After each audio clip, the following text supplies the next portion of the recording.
just dawned on me that I'm getting my first tattoo, and it's on my face. Hey friends, thank you so much for tuning in. This is my very first episode of my new series, The Beauty Beast. I named it that because the beauty world is a beast. There are so many options, so many things to choose from. You never know what to pick, what works, what doesn't. So I decided to create a series where I try the newest, most trending and innovative beauty products and procedures and share my experiences with all of you. And considering I have barely there brows, I mean, without makeup on them, they're pretty much invisible, I thought I would go under the knife and draw some blood to kick off this very first episode of microblading.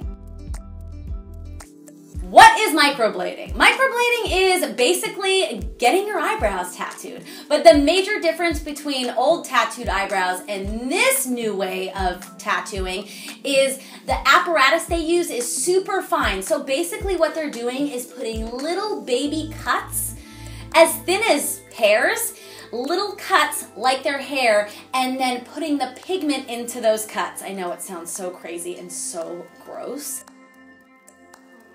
So I decided to go see the eyebrow doctor. Her name is Pierrette, and she is known as the best in the business. My eyebrows, I mean, they're fine. They're not there. I mean, we are in the century of the brows, so a girl needs a little help. She told me that the process would take an hour and a half, which I was super surprised. I mean, my nail appointments sometimes take longer than that, and I'm like, getting a tattoo. So when I got there, we had a brief chat, consultation. She kind of sized up the shape of my face and my brows, then drew some Disney villain looking brows on me. I was a little nervous, but she assured me she's just creating a box to where she can symmetrically, I don't know, draw on my brows. I was just trusting the experts there because that's what you gotta do. Then she put on some numbing cream, laid me down, and then we got to business. Now leading into this, I wasn't that nervous, but then I was coming to the reality that she was going to be digging into my face.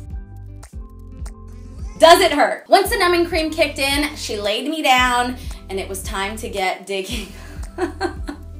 No, I have to say, I'm not a wimp, but I'm not a warrior either, and it did hurt a little bit. But I have to say, beyond the pain, because the pain was honestly bearable, it was the sound that made me cringe. I needed like loud, heavy metal music to not think of the sound. It really sounds like if someone were to take little baby rakes and scrape at your eyebrows. That's literally the best way I can explain the sound. So for those of you out there considering, the sound's the worst part, the pain is bearable. So she basically went over each brow 3 times. I had minimal redness. Now, that was my experience. It may be different for you guys. This whole series is about my personal experiences. It will be different for everyone, but this is just in my opinion and how it worked for me. Pierrette told me that the biggest side effect would be that my eyebrows would get darker in the next few days. And to be honest, they did. As you can see these photos, this is a couple days after my eyebrows got darker. But to be honest, you guys, I went on business as usual. My husband barely noticed, and he's the biggest critic and notices everything.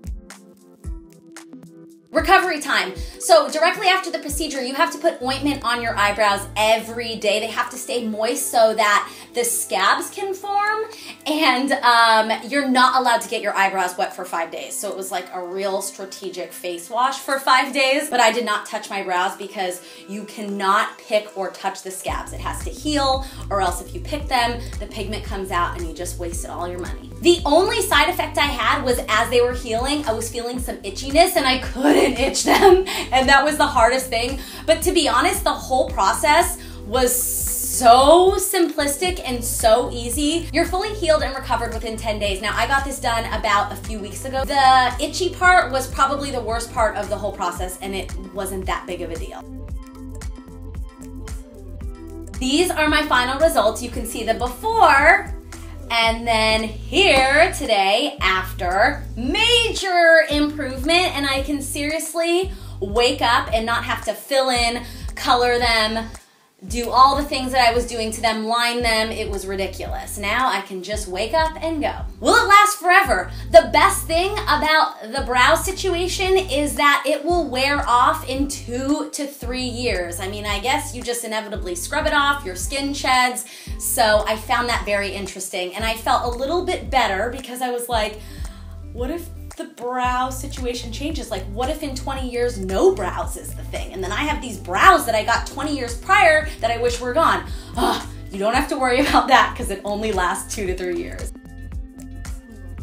Most importantly, you guys, this procedure involves blood and people digging in your face. So you need somebody who is experienced.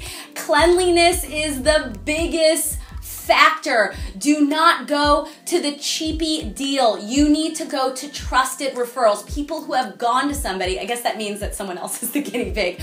But I'm telling you, Pierrette says you need to be so discerning and so particular when it comes to picking who is going to do this procedure on you. Cleanliness is absolutely paramount and #1. So do your research. If you're considering getting this procedure done, Pierrette told me you need to ask that person to see their healed results. Emphasis on healed results, because that's when you can see how the brows really ended up looking after the procedure, after everything's healed. So make sure you see those photos and make sure it comes from a trusted person who's maybe used that person. Read all the reviews, research, Google the you-know-what out of her. You want to make sure you go to a professional and someone who isn't gonna F up your face. As far as price, it ranges. Pierrette specifically costs about $1,200. Again, pricey, but the price for just being able to say I woke up like this and not having to line, fill in, and gel my brows is worth it. Completely worth it. It just depends on what it's worth to you. Some of you guys may be crazy, like, hello, I don't need to buy an outfit for my brows, I can do them myself. You know, it's not for everyone, but I just wanted to educate you guys on my experience. So that's my personal experience with getting microblading done, my first tattoo. Now remember, this was my personal experience and it may be different for everyone. Everyone heals differently, but for me, I love the experience, I love the end result, and I would highly recommend it. And that's it for this first episode of Beauty Beast. Oh, most importantly, let me know, did you guys like this series? If you want me to try out a beauty product or procedure, I will go the distance for you guys, so please leave me your thoughts in the comments below, and I will see you for another episode of Beauty Beast. I don't know when, but very soon. Bye, everyone.